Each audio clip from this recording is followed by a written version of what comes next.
hollowware, drilling tools, and glassware. Okay? Next, proceed tayo dito. So this is Porta filter. Okay?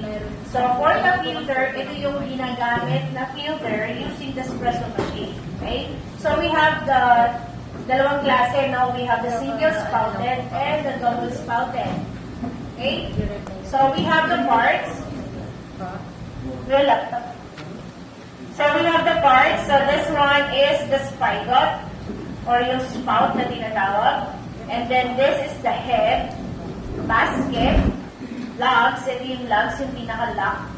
And then this is the handle and screw connecting to the head. Okay? So next we have the tamper. So ito yung tamper. Okay? So sa tamper, meron kasi tayong specific na bigat na dapat natin i-apply.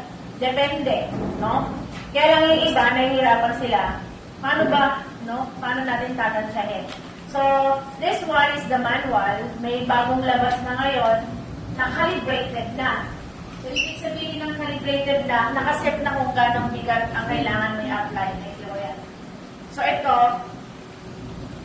may spring na siya. So, ayan. Medyo bago kaya matigas.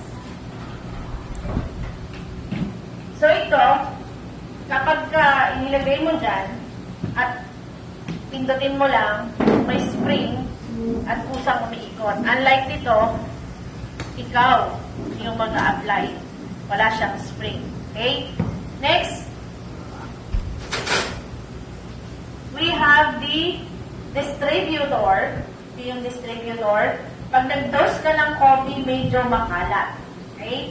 So, ito yung distributor. Then this one is WDT. No? So, iba-iba ang design. Ito kasi nabugbog na. Okay? WDT means Whisk Distribution Technique. Okay? Kasi pag nag-dose tayo, maarte, di ba? Kabilang. Pag nag-dose tayo ng coffee, medyo kalat. No? Ang purpose nito is to fill in yung mga air packet sa ilalim. Siyempre, pag nag-dose ka, may mga advent sa ilalim. Eh. So, ito yung para to fill in. So, ano mo yan, mula sa ilalim hanggang sa ibabaw. And then, after, tatap mo lang yan.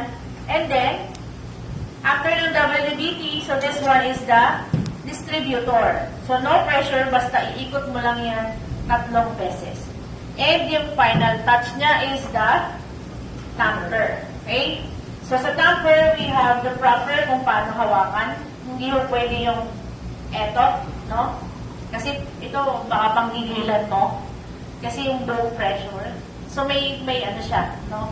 Ang proper hawak, ganyan. Para kasi, pagka-tamp, even. Kasi yung iba, ang nangyayari, pag nag-tamp, nakaganon yung coffee. Okay? Nakatabingi. So, ang tawag doon, coffee pack. Pack. Ganito po ang itsura. Pag nag-grind ka ng coffee, ito yung tinatawag nilang magandang container. Pero used na to. So, ang tawag dito is coffee pack. Okay? So, pag nag-tamp, nakatabingi. So, bad shot yun. Uneven extraction. Okay? So,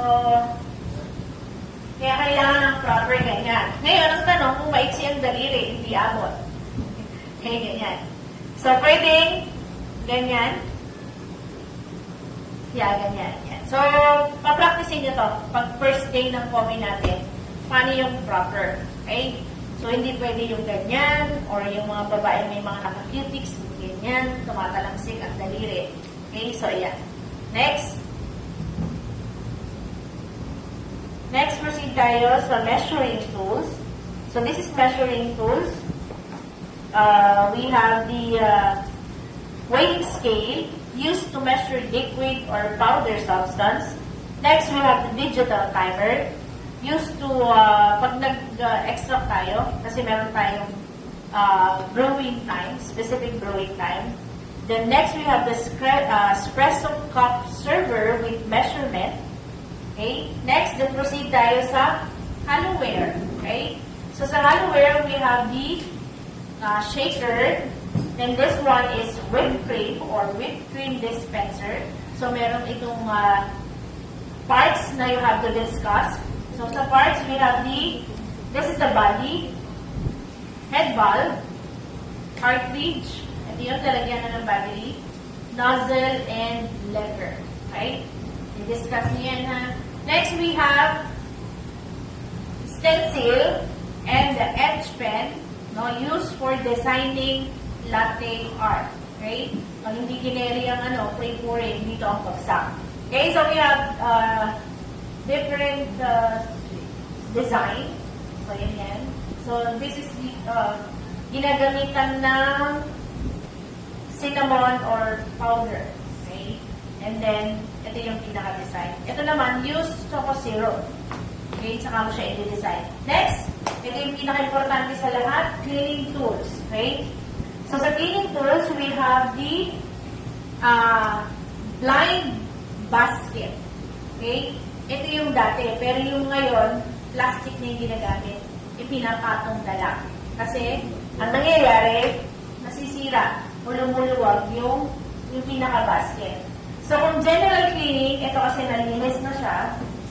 Pag ang tawag ng general cleaning, using the espresso detergent powder. Okay? And this one is the cleaning brush. Malinis na. Nilinis nung nakaraan. So, nung nakaraan pa, halos parang cooling yan. And then, papalitan mo ng blind basket. So, ilalagay mo lang yan dyan. And isang scoop ng detergent. No? Ang tawag doon, back flush. General cleaning.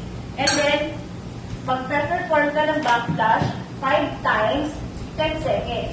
So, ibig sabihin, wala siyang butas. No? Kasi blind basket, ito may butas. So, focus lang siya dito sa pinaka-shower head niya. Kasi nga, kung ilang beses na kayo nag-extra, naiiwan yung sunog na kape. No? So, ito yung paglinis niya. Palinis na po yan. Linis kong nakaraan. Next, glassware. So, glassware, we have the shot glass. No, alam na alam yan. And then this one is Demitas cup, Demitas spoon, and Demitas plate. So, dito siniserve si espresso. Okay? So, kaya lang tayo gumagamit nito dahil nag-training kayo para makita natin yung layer ng espresso. Okay? And then this one is the cup and saucer with teaspoon. Okay, next. Dito tayo. No? After naman, dito kayo sa machine. Okay? So, this is semi-automatic espresso machine na kailangan memorize nyo. Babalikan naman natin ito eh. Binigyan ko lang kayo ng sample pero discuss ko na. Okay? So, this one is cup warmer para, of course, pag sinerve natin yung coffee, mainit. Next, we have the control panel. Ito yung control